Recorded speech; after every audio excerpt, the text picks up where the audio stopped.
Came on. My name is Dr. Dara Rampasad, and I am the proud owner and operator of BluePaz First Responder Services.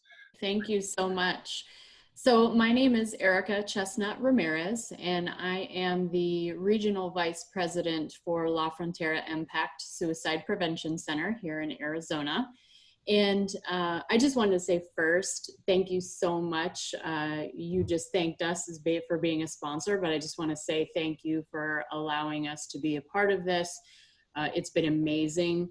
All the presenters last week were just phenomenal, and that trend has continued today with Dan's presentation. It was fabulous. So I just want to say thank you. We're so excited and happy to support this conference and our first responders. We're excited to see how many first responders and their families are participating in this wellness conference and really focusing on their wellness. EMPACT, just for some background information, EMPACT Suicide Prevention Center is a large behavioral health organization in Arizona. We range in terms of services from answering crisis call centers. We are the primary call center for the National Suicide Prevention Lifeline in Arizona. And we have mobile crisis teams. We have a range of outpatient services with psychiatric and counseling services. And we also have residential substance use treatment as well. So we are a large behavioral health provider, and we've been a long-term supporter of Arizona's first responders. We've done a lot of partnerships, just to name a few. We've been lead instructors for over a decade in the CIT programs across the valley.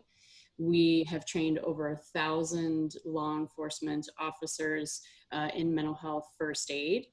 And as a large crisis provider in the state of Arizona, we've worked for a long period of time with first responders, and most specifically with law enforcement related to our mobile crisis services. So when law enforcement encounters a behavioral health crisis, they can hand that crisis off to us and get back to the job of doing police work. And then we also have been doing a lot of post-crisis navigation projects as well. One specifically with the city of Tempe is our Tempe Narcan project, where whenever law enforcement or fire administers Narcan for someone who has a suspected opioid overdose, we are then able to engage with that individual alongside law enforcement and fire and be able to get them into treatment services.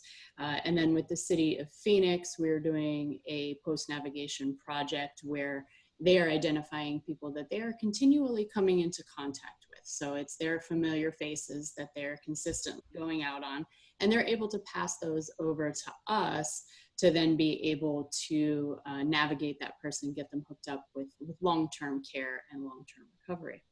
And really through those partnerships, what we have really identified is the need for first responders to be able to focus on their wellness. We understand that they have a lot of challenges related to behavioral health issues, and we're really committed to helping improve the well-being of our first responders. So we have actually, and I'm going to put up this, I'm going to share my screen here, and I'm going to show our flyer. Hopefully you can see that now. But our program is called SAFER, Support for Arizona First Responders.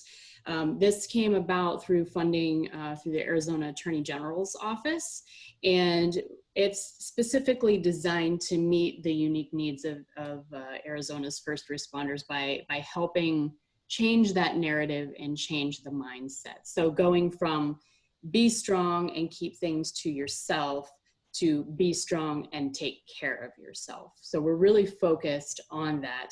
As I mentioned last week, we just launched this line here. We're able to now provide direct support and increase opportunities for wellness through this program. Main service areas, we're doing more mental health awareness training, so more mental health first aid for officers and their family members. So we're able to now extend it to family members. The first responder liaison services. So we have individuals who have long-standing background in law enforcement. So they may either be retired law enforcement themselves or may still be they may have a background in behavioral health and long-standing relationships and understanding of law enforcement culture. And so they are then able to be the liaison and provide that concierge service to our first responders to get them to the types of services that they require. And then in addition, then we're able to connect them with ongoing providers who are culturally competent and understand the culture that comes along with first responders. So it's a full continuum of care, and our hotline number that's available 24/7 is listed there on the flyer. It's 480-736-4951, and we are there 24/7 to be able to answer your calls, and then we can gain the basic information that we need and then provide that to one of our liaisons to be able to connect that person within 24 hours, typically, to be able to discuss their individual needs and get them the help that they need. So we're very excited about that service. And I just want to say thank you again for having us. Thank you for allowing us to be a sponsor. And we're very excited to see how many people are participating in the Wellness Conference. Thank you, Erica. We appreciate you too. Thank you. We had a question about how we can get this flyer out to people. So you could hop onto the chat area or onto the questions and answers, and we could email it out to folks. That's perfect. I was going to try and drop it into the chat, but I can't see how to do that. So, unfortunately, that's all right. We'll figure it out after. Okay, sounds good. Thank you.